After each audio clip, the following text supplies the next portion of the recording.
Hey guys, welcome back to History of Dreams. Before we begin this long journey tonight, I want to shorten the distance between us a little bit. Wherever you are right now, in your bed, in a comfortable armchair, or perhaps on a long night journey, wherever you are trying to unwind in the world, please write it in the comments. Knowing which city, which country my voice is reaching, and knowing who is sharing this calmness with me right now, makes me very happy. And also, if there are other detailed historical stories where you've thought, I wish you would tell this story, I would sleep so well listening to it, leave those in the comments too. I want to chart new routes based on your requests. Good. Now we can slowly put the phones aside. Dim the screen or turn the device over completely. There is no need to watch or read anything anymore. Just listen. Take a deep breath. Drop your shoulders. Unclench your jaw. Allow all the chaos, noise, and stress of the day to slowly dissolve, just like sugar in warm water. You have nowhere else to be right now. You have no work to do. Tonight we are letting the currents of time carry us back thousands of years, to a land defined by a mighty river and an endless ocean of sand. We are going to ancient Egypt. For the time ahead, we will detach completely from the speed of the modern world. We will walk in the worn sandals of the laborers who built the impossible, and we will feel the weight of those stones. We will share the loneliness of a heretic king who tried to change the very gods in the sky. We will imagine a lost labyrinth lying beneath the desert sands, one that overshadows even the pyramids. And finally, we will witness the routines of elite priests in the silent, incense-filled corridors of the temples. It is a journey of stone and silence, of patience and routine. So close your eyes. Let the dry, warm breeze of the desert wrap around you. Imagine yourself slowly waking up. It is not yet dawn. The deep, almost tangible silence of the desert night still hangs in the air. The place where you sleep is not a palace. It is a low-ceilinged barrack made of mud brick in the workers' village at Giza, where thousands of laborers rest. The air is cool. It is that specific, slightly chilling morning coolness of the desert. But you know this coolness is fleeting. As soon as the sun, the life-giving and scorching god Ra, crests the eastern horizon, this coolness will give way to a furnace-like heat. Even the thought of it makes your body feel heavy, but this is an unhurried heaviness. You sit up on your reed mat. In your back, your legs, and your shoulders, there is a familiar stiffness remaining from yesterday, from the day before, and from weeks prior. Your joints creak. Around you in the darkness, you hear the sounds of other men waking up, deep breaths, stretching sounds, the rustling of reed mats. Thousands of people, at the same moment, for the same purpose, are starting the day with a silent agreement. You step out of the barrack. The sky is turning from ink blue to a pale, dusty gray. Your morning meal is simple, unchanging, and familiar. You take a piece of bread in your hand. This is a bread made from emmer wheat, dense and heavy. Inside there are grains of sand, the inevitable reality of the desert. With every bite, you feel that fine grit between your teeth, but you pay it no mind. You are used to it. Alongside it, you drink a bowl of beer. This is not the clear drink we know today. It is thick, gruel-like, sourdough-based, and nourishing. As it slides down your throat, warm and filling, it coats your stomach, preparing you for the day. The walk from the village to the construction site, to that massive plateau, begins. Thousands of sandals are slapping against the packed earth road in the same rhythm. Slap, slap, slap. Hardly anyone speaks. Everyone is conserving their energy. When you look at the horizon, you see it. Khufu's Great Pyramid. It is unfinished. It rises toward the sky like a giant, incomplete staircase. A white mountain shaped by human will, erupting from the bedrock. It is surrounded by ramps, piles of timber, clouds of dust, and people moving like a swarm of ants. This is not just a construction site. This is a living, breathing, massive organism. You reach your workspace, your Za, your team. There are about 20 of you. You all know each other. You are bound by the same fate. Before you lies today's task, a single block of pure white, smooth limestone brought by river from the Tura quarries, resting on a sledge. It weighs 2.5 tons, cold and motionless. Your task is simple but monumental: to move this stone. You take the rope in your hand. It is a rope woven from rough palm fibers and papyrus reeds, as thick as your wrist.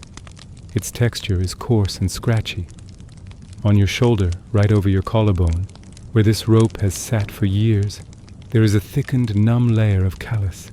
You place the rope there. It becomes like a part of your body. A foreman stands in front. He holds 2 pieces of wood that he strikes together to keep the rhythm. And right at the nose of the sledge stands the person doing the most crucial job, the water pourer. From a jar in his hand, he pours a small amount of water onto the wooden sleepers in front of the sledge. Just the right amount of wetness to lubricate the mud. If it is too much, the sledge sinks. If it is too little, friction stops you. The foreman's voice is heard. Heave. You lean your body forward, almost parallel to the ground. You dig your heels into the sand. The rope pulls taut. The fibers creak, pressing against your skin. In the first second, nothing happens. The stone does not want to move. It is as if it has taken root in the center of the earth. Then, with the shared breath and muscle power of 20 men, that magical moment occurs. The static friction breaks. The sledge creaks and moves forward 1 inch, then another inch. Now the rhythm begins. Step, exhale, step, exhale. Your mind does not think about when the pyramid will be finished. Your mind does not think about the evening. Your mind thinks only of the next step. You focus on the sweaty back of the man in front of you, on the dust rising from his sandal heels. The sun rises, the gray light of morning gives way to a blinding white. The Tura limestone reflects the sunlight like a mirror. You have to squint your eyes. The heat is no longer just in the air. It sits on your skin like a physical weight. It sucks the moisture right out of your body. Your sweat cannot even flow. It evaporates the moment it appears, leaving a salty, gritty layer on your skin. In your ears there are only those monotonous sounds, the creaking of wooden sledges, grrr, grrr, the rhythmic breathing of the workers, shah, and from the distance the sound of stonemasons' copper chisels, clink, clink, clink. These sounds merge, turning into a lullaby that numbs the mind. At midday, when the shadows disappear beneath your feet, the world stops. The sun is directly overhead. Ra is at his strongest. You seek refuge in the meager shadow of a mud brick wall for a short break. Your body trembles, not from fatigue, but from the sudden release of tension on your muscles. You sit down. Touching the earth feels good. Rations are distributed. More of that thick beer, accompanied by green onions and dried fish. You break open an onion. Its sharp scent fills your nose, making your eyes water. When you bite into it, it wipes away that metallic taste of dust in your mouth, refreshing you. You do not speak to the friend beside you. There is no need. You just chew and look at the distant Nile River. The river, the source of life, flows like a green ribbon. The sailboats upon it look like toys. The break ends, back to the rope, back to the shoulder. In the afternoon, time flows slower. The energy of the morning is gone. Now there is only will. With every step, the burning in your legs increases. The dull ache in your shoulders turns into a constant throb, but you do not stop. Because if you stop, starting again will be much harder. This is a flow, a trance state. You surrender yourself to this flow. You do not move the stone. You become part of the stone's movement. When the sun begins to lean toward the west, the light changes. The sky turns from pale blue to a warm orange, then to a purple twilight. The colors of the desert soften. The voice of the overseers is heard. Stop! You lower the rope from your shoulder. The feeling of lightness you experience in that moment is indescribable. You feel as if you could fly. The absence of that 2.5-ton burden leaving your body is the day's greatest reward. The walk back to camp is silent. Thousands of men walk slowly on the dusty road against the setting sun. The air is filled with the smell of lit fires and baking bread. When you return to your barrack, you take off your sandals. The cool earth beneath your feet feels like paradise. As you eat your meal, your eyes are already beginning to close. The conversations around you sound like a muffled hum. You lie down on your mat. The smell of the cramped room, of the earth, of the labor, feels safe to you. Today you added a piece of your own body to the construction of that massive structure. You moved a few meters, only a few meters, but that is enough. Your eyes close. Your mind goes blank. You fall into sleep as if falling into a deep, dark well, dreamless and profound. And tomorrow, before dawn breaks, everything will begin again. Now, we silence in our minds the rhythmic, industrial noise of Giza, the creaking of ropes, and the breathing of thousands of men. Let those sounds remain behind in the north. We drift quietly on the river of time, just as we glide on the heavy, oily waters of the Nile, moving slowly upstream against the current. We flow silently about 1,000 years forward, into the era of the New Kingdom. We pass the crowded temples of Thebes, the dark and incense-filled corridors of Karnak. We arrive at a place where the desert deepens, where the cliffs on both sides of the river draw closer to the water. This is Amarna, or as it was named by its owner back then, Akhenaten, the horizon of the Aten. Geographically, this is a strange place. On the eastern bank of the Nile, it is a natural bowl where massive limestone cliffs open up in a semicircle. It is as if the desert stepped back here to create a special stage. And when the sun rises between these two mountains, it hangs suspended right in the center. Try to imagine Akhenaten, but erase from your mind the image of the classic warrior pharaoh, strong, broad-shouldered, holding a mace. Akhenaten is different. He is a figure as cold and fragile as marble.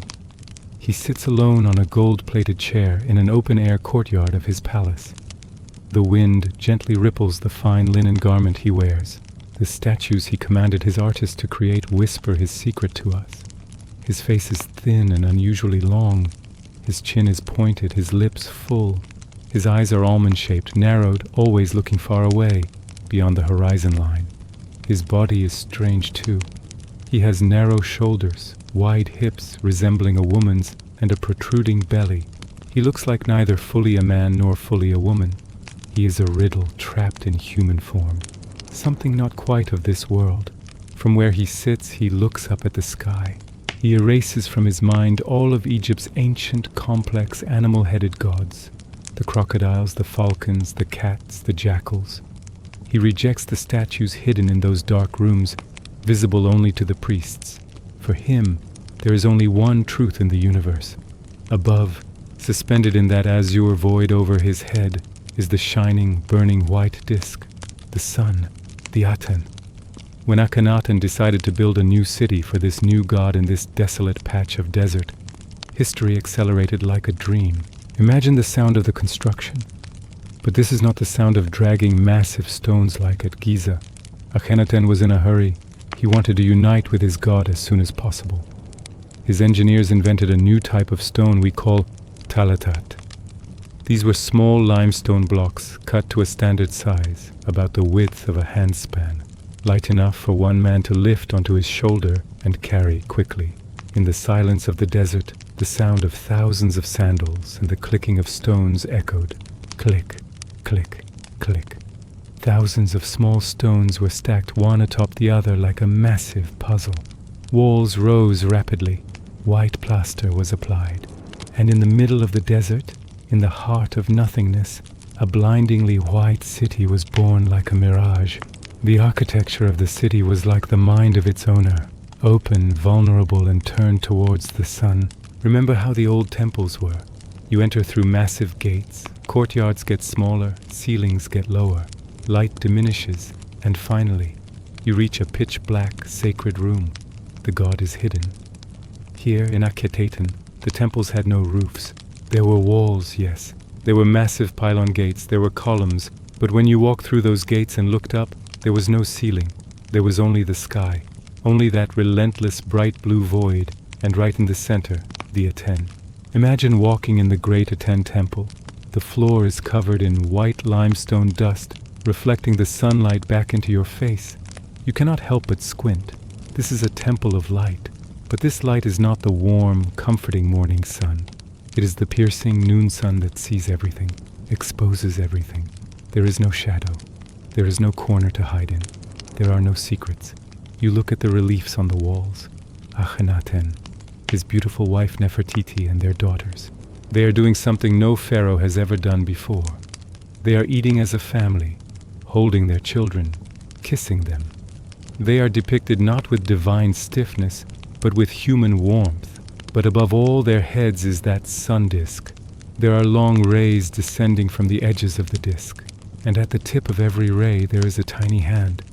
The light touches the royal family with its fingers, extending to them the Ankh symbol, the breath of life. Listen to the sounds of the city. The old muffled chanting of priests is not here. Instead there is the sound of the wind, the jingling of sistrums, those metal rattles, ringing in the open courtyards. Shh, shh, and a heavy scent in the air.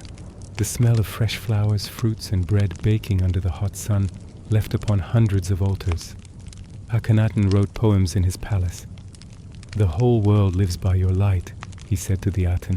When you set, the world is like the dead. When you rise, hands are raised. But this dream was fragile. Outside the walls, the empire was cracking. The old priests, those who lost their jobs, those who missed the old gods, grumbled in the shadows. Enemies appeared at the borders. Akhenaten did not hear them. He stood on the balcony of his palace, listening only to the light. And then, that inevitable, silent end came. The king died, perhaps from an illness, perhaps from grief. The moment Akhenaten's eyes closed, the heart of the city stopped too. This is one of the saddest and quietest parts of history, the abandonment.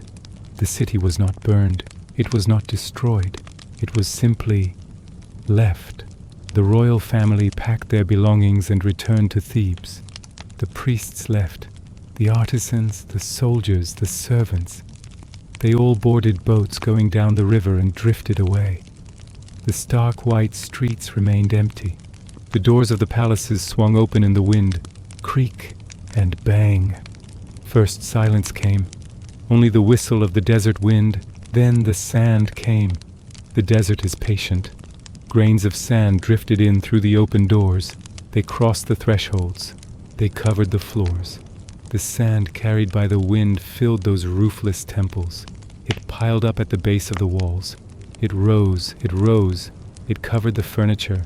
It buried the faces of the joyful princesses on the wall paintings. New pharaohs who came years later, under pressure from the priests, erased Akhenaten's name from the list of kings.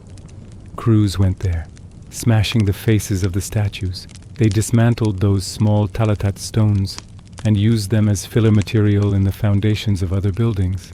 They wanted to pretend he had never lived, never built that city of the sun. They called him the heretic. And then they never spoke his name again. If you go to Amarna now, you see only foundations, traces of walls barely visible amidst the sand. But when you stand there and close your eyes, in that absolute silence, you can still hear the whisper of that lonely king in the sound of the wind. When the desert sun warms your skin, you feel the same thing that man felt, standing in a roofless temple with his hands open to the sky 3,000 years ago. Light, just light, heat, and silence. This is a place where a dream was built, lived, and then buried in sand.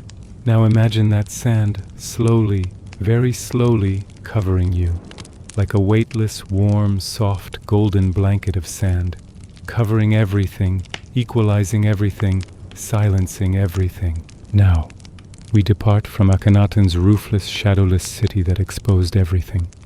It is time to turn our eyes away from that bright sun and rest them. We remain in the river of time. We do not leave the ancient lands of Egypt. However, we are changing our direction. We veer west from the main bed of the Nile, drifting towards the emerald green oasis hidden deep within the desert. the Faiyum. This place feels different. When you take a deep breath, the air filling your lungs is not the dry dust of Giza. It is humid. It is heavy. It is the black land. Hanging in the air is the scent of lake water, wet clay, lotus flowers, and ancient stones. Before us, a strange silhouette rises on the horizon. It doesn't look like the sharp, geometric, sky-piercing pyramids of Giza. This looks like an older, more tired, darker mountain. This is the Black Pyramid of Pharaoh Amenemhat III, made of mud brick, melted by time and rains, transformed into a natural hill. But our journey is not to the summit of this pyramid. Our journey is to the massive ocean of stone lying in its shadow, hidden beneath the sands. This is the Labyrinth, or as the ancient Egyptians named it, Labyrinth, the temple at the mouth of the lake. Imagine yourself standing at the colossal entrance gate of this structure, between two massive granite pillars. This is a single building, but you must strain your mind to grasp its dimensions. Under a single roof resting on a single foundation, there are exactly 3,000 rooms. You step inside into that first great courtyard. The sound of the outside world is suddenly cut off. The howling of the wind, the calls of birds, they all remain outside. Inside there is only the silence of stone, and the first thing you feel is coolness. The deep, protective coolness of thick limestone walls that have not seen the sun for centuries touches your skin. You begin to walk. This place is the most complex creation of the Egyptian architects' minds.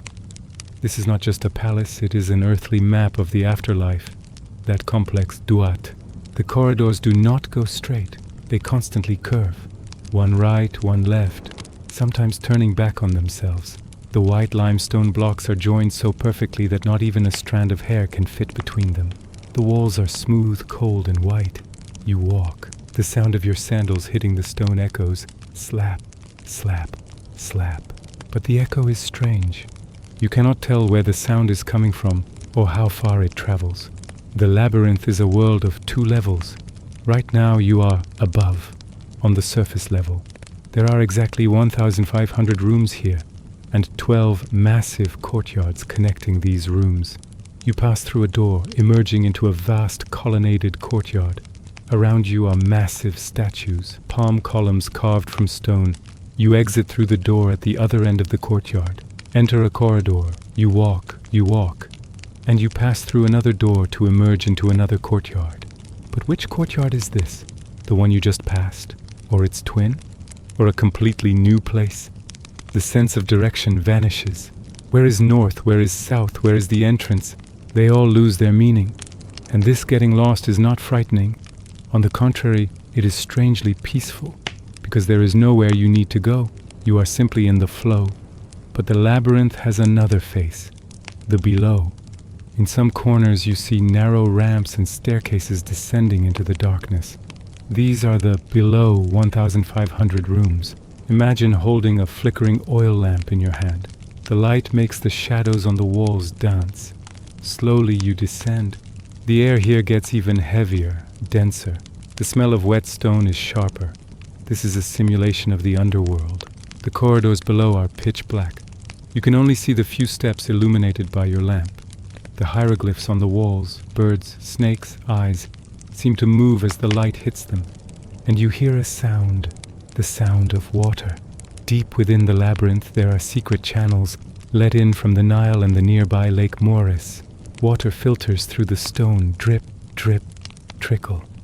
This is the home of Sobek, the crocodile god. In some of these dark water-filled rooms, there are pools where living crocodiles, considered sacred and adorned with gold earrings and bracelets, silently swim. They are the guardians of the labyrinth.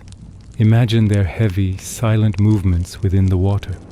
This structure is so complex that even a priest entering here could not exit without a guide who knew the way. Some doors open to reveal a solid wall. Some corridors suddenly open into an abyss. Some bring you back to the room you started in. This is a stone puzzle designed to confuse, to slow down, to stop grave robbers, evil spirits, and curious minds. Think of yourself walking in this infinite loop. Door, corridor, courtyard, door, corridor, courtyard. Time has no dominion here. Outside, the sun rises and sets, seasons change. But inside, between these thick stone walls, time is frozen. There is only silence and stone. So what happened next? Centuries, millennia passed. Egypt's magnificent kingdoms weakened. Priests abandoned the temples. The lamps went out. The labyrinth was buried in darkness. And then the greatest architect, nature, took over. Desert winds brought sand. Nile floods brought mud. Slowly, very slowly. Those massive white walls, those magnificent columns, those 3,000 rooms sank into the sand and mud as if lying down in a soft bed. They did not collapse. They did not shatter. They were simply covered. Egypt hid its greatest secret, covering it like a thick, warm quilt. Now imagine yourself standing in Faiyum at Hawara. All around you there are only rolling, silent sand dunes. Nothing but a few dry bushes blown by the wind. But you know, right now, 10 meters beneath the sand you are standing on, leaning your back against, those corridors still remain. The doors are still there. The columns are still standing. Those 3,000 rooms are waiting in pitch blackness, in the silence of water and stone. Let your mind drift through those underground corridors. Silent, cool, and infinite. You glide from one door to another. Each room takes you a little further away from the world, from time, from worries, and from thoughts. The labyrinth has no exit, and you do not need an exit. There is only getting lost, slowly towards the depths, inside this infinite stone silence. Left, right, straight, down, further down, darkness and peace. Now, we slowly ascend from the infinite darkness of the labyrinth, from those damp corridors leaking water and offering no exit. We free our minds from that complex knot, from that sense of lost direction. We turn our course south again, against the flow of the Nile, towards the beating heart of civilization, the city of 100 gates, Thebes. We stand before the massive walls of the Karnak temple, the largest and most magnificent religious complex in the world, on the east bank of the Nile. There is no desert dust here. There is no sweat of Giza here. There is no chaos of the labyrinth here. Here, there is only stone, stars, and Mahat, absolute cosmic order. Imagine yourself as the second most powerful man in Egypt after the pharaoh, the first prophet of Amun, the high priest. It is the last hour of the night, the hour before dawn. The world is at its quietest. In your private palace within the temple complex, you rise silently from your bed made of cedar wood and covered in fine linens. Servants are around you, waiting with silver basins and towels, but not a single word is spoken. Speech is forbidden. This is the hour of silence. Your first task is physical and spiritual purification. You leave the palace and walk towards the sacred lake within the temple walls. The lake is a massive rectangular pool lined with black marble. The water is so still that the constellation of Orion in the sky shines on the surface like a mirror. You remove your clothes. You descend the cold stone steps into the water. Feel the moment you enter the water. The water is cold. It is not a shocking, uncomfortable cold. It is a sacred coolness that sharpens the mind like a knife and awakens the body. You shiver when your skin touches the water, but this shiver transitions you from your human state to your sacred state. For Egyptian priests, cleanliness comes before godliness. There is not a single hair on your body. You are shaved from head to toe with bronze razors every day. Your skin is smooth, like a polished marble statue. This means being purified from worldly dirt, from lice, from dust, and from the heaviness carried by ordinary people. You emerge from the water. Servants dry your body immediately. Then they rub your skin with natron salt. Then expensive imported oils are applied. Myrrh oil, cedar oil. Your skin shines and smells fragrant. Then the dressing ritual begins. What you wear is not the rough, itchy fabric of the pyramid workers. This is royal linen. It is woven so finely that it is almost transparent, flowing through your hands almost like water. You put on a white, pleated, starched, and immaculate tunic. The rustle of the fabric is the only sound heard in the silence of the night.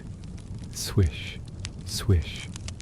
Around your neck, you place a heavy, broad collar made of solid gold and lapis lazuli stones. The cold weight of the stones settles on your collarbones. And finally, you drape over your shoulders the leopard skin, the ancient symbol of the high priesthood. The spots on the skin represent the starry sky. You are no longer a human. You are now the vessel that will speak with the god. The long walk into the temple begins. You pass through the massive pylon gates, and you enter the hypostyle hall. This is an artificial forest made of stone. 134 massive columns. Each one is so thick that it would take 10 men holding hands to circle it. The columns seem to hold up the darkness, not the sky. The flickering light of the torches creates dancing shadows on the hieroglyphs carved into the columns. The sound of your own footsteps echoes and vanishes in that massive stone forest. You feel small, and that is exactly how you should feel. There is a heavy, dizzying scent in the air. This is the scent of kaifi incense, a mixture of myrrh, cinnamon, honey, wine, raisins, and resins. A sweet, heavy, spicy, and narcotic smoke. With every breath you take, it calms you a little more, bringing you closer to a trance. You arrive at the very end, at the heart of the temple, the Holy of Holies. This is a small, windowless, pitch-black room. In front of you is the naos, a shrine made of wood, gold, and precious stones, where the statue of the god Amun is kept. The door is sealed. You check the clay seal left from yesterday evening. It is unbroken. With trembling hands, you break the clay seal. That dry sound in the silence, crack. You draw the bolt, and you open the door. I have come to see your face, O Amun. I have not come to destroy, I have come to serve. Inside, in the darkness, stands a statue made of solid gold, perhaps the size of a child. You do not treat it like a piece of metal. It is alive. It is the master of the universe, and right now, it is sleeping. You must wake it up. You prostrate yourself fully on the ground. You touch your forehead to the cold stone, and you whisper that ancient morning hymn. Awake, awake in peace. Awake, O Amun. May the sky be illuminated by you. Then very slowly, with surgical precision, you begin the morning care of the god. Touching him means maintaining the balance of the world. If this ritual is not performed, the sun will not rise, the Nile will not flood, chaos will swallow the world. Your burden is heavy. First you gently remove the linen clothes remaining from yesterday. Then you wipe him with clean water and natron salt from gold bowls. You dress him in new, clean cloths of white, green, and red. You apply kohl to his eyes. You anoint his forehead with the 7 sacred oils. Every movement is measured. Every movement is slow, like a dance. No rushing, no mistakes. Finally, you place breakfast offerings before the statue. Freshly baked bread, roasted meat, figs, honey, and wine. The smell of the steaming food mixes with the scent of incense. The god is fed. The god is dressed. The god is satisfied. You slowly close the door. You seal it again with a new piece of clay. You press your high priest ring onto the seal. And as you leave the room, you never ever turn your face away from the statue. You walk backwards, and with a broom made of the Hayden plant in your hand, you sweep away your own footprints from the sand-covered floor as you move away. You leave no trace behind you, no sign of humanity. Only smooth sand and silence remain. Your task is done. Order Mahat is maintained. Chaos is fed, is kept at bay for one more day.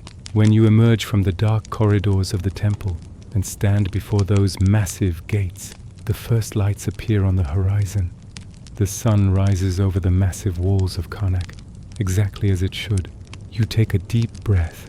Clean, purified, satisfied, and at peace, you return to your palace without breaking your silence. And now, as the sun rises over the ancient city of Thebes, over the palm trees and the calm waters of the Nile, we return to our own time, to our own room, to our own bed. You have become very tired on this long journey lasting thousands of years. At Giza, You felt the tension in your muscles while carrying the rough stones of the pyramid. Now imagine that tension dissolving, your shoulders feeling lighter. In Amarna, in the middle of the desert, you felt the heat of that bright sun on your face. Now feel that warmth wrapping around you like a soft quilt, relaxing you. In the labyrinth, you got lost in the cool, dark, water-filled corridors. You left all the complex thoughts of your mind in those rooms with no exit. And finally, in the immense silence of the Karnak temple, you were purified under the stars and amidst the scent of incense. History is not just about wars, dates, and kings. History is these quiet moments, the coldness of stone, the warmth of sand, the sound of water, and the breath of a human. Now feel that breath inside yourself, deep and slow, deep and slow. The dust of Giza, the light of Amarna, the darkness of Faiyum, and the silence of Thebes are all behind you now, all turned into sweet memories. There is only you. There is only this moment. There is only this silence. Your eyelids are growing heavy. Your mind is as quiet and peaceful as the depths of the labyrinth. Your body is as fluid and relaxed as the waters of the Nile. Let yourself go into the safe arms of history, into the soft flow of time. Good night and sweet dreams.